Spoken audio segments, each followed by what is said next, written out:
Bom dia, boa tarde, boa noite, senhores. Tudo certo? E aí? Como estamos?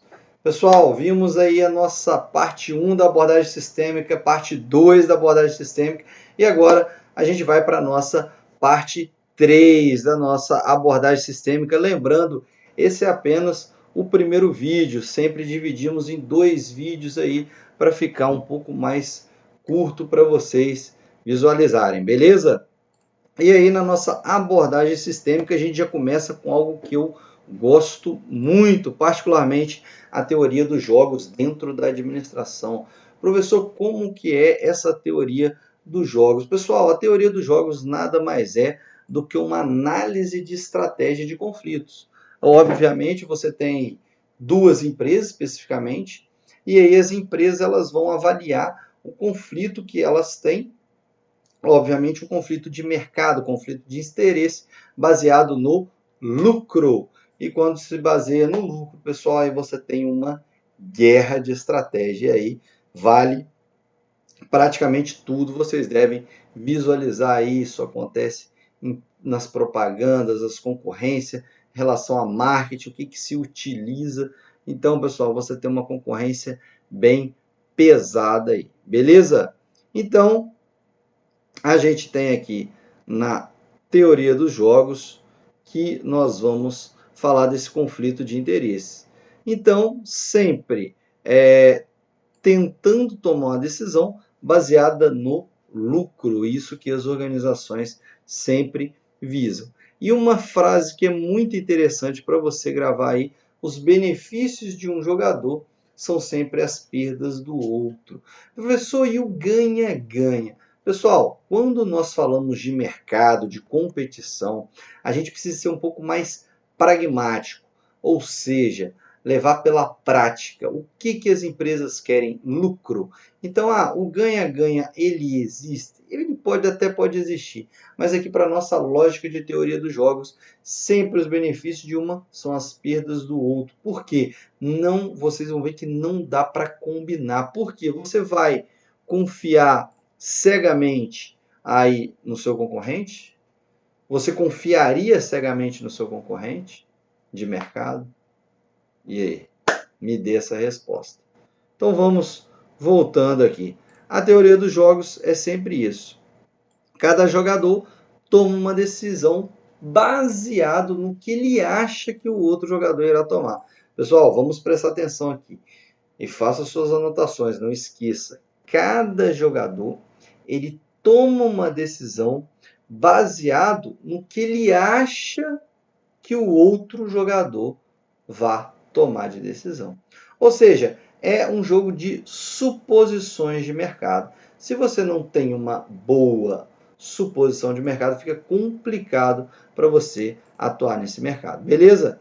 E aí a gente vai falar um pouco mais da teoria dos jogos, né, dando exemplos. E aí vamos no exemplo de gasto com publicidade. Tende-se a entender, pessoal, que quanto mais se gasta com publicidade da sua empresa, do produto da sua empresa ou do serviço que você vai prestar, tende-se a entender que você tem um maior lucro. E aí vamos ao nosso exemplo aí. As duas empresas, A e B, estão decidindo se devem ou não investir em publicidade. Pessoal, essas empresas elas vão ou não investir em publicidade dos seus produtos. Sabe que quanto mais se investe em publicidade, igual eu falei para vocês, mais se obtém lucro. Vamos lá. Então, tentando pegar uma ideia aqui. Vamos lá. Da empresa A e a empresa B, né, pessoal? A empresa A, vamos lá. Eu tenho a empresa A aqui. O que ela vai fazer? A empresa A, ela aumenta, né? Ela aumenta aqui o lucro. Ou seja, o que eu vou fazer? Estou investindo, estou aumentando o meu investimento em propaganda para aumentar meu lucro. Só que a empresa B ela vai e aumenta também o seu investimento em propaganda. Lembra que eu falei aqui, ó, das empresas investindo em publicidade e propaganda. E aí cada uma fica com uma fatia de 30% do mercado. Beleza? Ah, professor, 30% do mercado, tá bom. Digamos agora que a empresa A, ela aumente de novo, né? Aumenta seus investimentos em propaganda. E a empresa B, ela resolve não aumentar. Quando a empresa B não aumenta, a empresa A ela vai abocanhar 40% de mercado e a empresa B apenas 20% de mercado. Pessoal, é muito interessante que você vá fazendo as suas anotações no caderno, porque depois, se você vê esse jogo, né, que é esse quadradinho aí que eu mostrei para você, você vê o jogo, às vezes você não consegue analisar o jogo em si. Então, eu falando aqui, você vai fazendo as anotações no caderno de como se observe estrategicamente esse jogo. Beleza? Vamos para a parte de baixo aqui. Digamos que a empresa A ela resolva não aumentar o seu investimento em propaganda. E aí, a empresa B, o que ela faz? Ela vai e aumenta. E aí acontece o inverso desse primeiro jogo. A empresa B, ela abocanha 40% do mercado, igual vocês estão vendo ali, e a empresa A abocanha apenas 20% do mercado. Professor, e se elas combinarem? Como assim?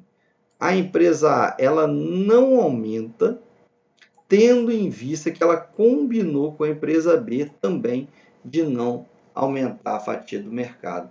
Professor, aí todo mundo perde? Sim, todo mundo perde. Por quê? Porque o investimento em propaganda seria o que as empresas teriam de melhor, no caso desse jogo, para poder ter um lucro, ganhar um lucro melhor de mercado.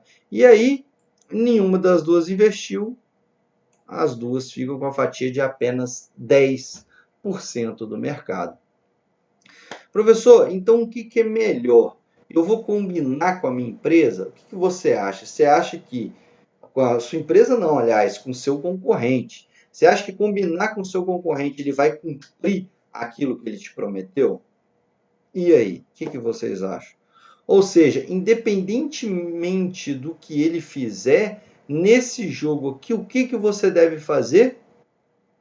Isso mesmo, exatamente. Você deve investir em publicidade e propaganda, independentemente do que ele fizer. Por quê? Se ele faz, você divide o lucro com ele, e os dois ganham um pouco. Se ele não faz, melhor ainda. Por quê? Porque você acaba abocanhando uma fatia maior de mercado. E eu coloquei um jogo bem interessante para vocês aqui, o jogo da delação premiada na sala de aula. E aí, pessoal? Aqui você tem um jogo seguinte, e esse jogo é bem interessante. Se vamos às regras, né? Se o professor souber que você colou, se ele tiver certeza que você colou, você tira 0. Tranquilo? Ou seja, o professor sabe que você colou, você vai tirar 0, independentemente de quanto você tenha tirado na sua prova. Só que o professor também faz o esquema da delação premiada. Se você delata o seu colega, supondo que essa delação seja verdadeira, você tira 10. E aí? O que você faz? Professor, a minha turma é muito unida. O que a gente vai fazer? A gente vai combinar de ninguém delatar ninguém e aí todo mundo tira 6. Olha, que interessante, que turma esperta que vocês são, né? Ninguém delata ninguém e aí todo mundo tira 6. Digamos que é uma média, né? Digamos que a prova esteja um pouco difícil, né? E aí a média aí seja 6, por quê? Ninguém delatou ninguém, ninguém tirou 0. Ah, professor, mas ninguém vai tirar 10, né? Ninguém vai tirar 10, mas também não vai tirar 0, então a minha turma é muito esperta, beleza. Mas basta um não fazer o combinado para que talvez você tenha tirado 0. E aí? Vai confiar no coleguinha? E se o coleguinha está na forca e na primeira prova tirou 3 de 10, Na segunda, se ele tirar 6 de 10, ele vai para a prova final. Ou seja, ele não passa. E aí?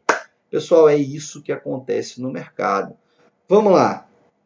Você tente pensar como empresa também, mas vamos lá à situação da sala de aula. Se você delata o seu colega e ele te delata, pode ser que não seja uma boa, né?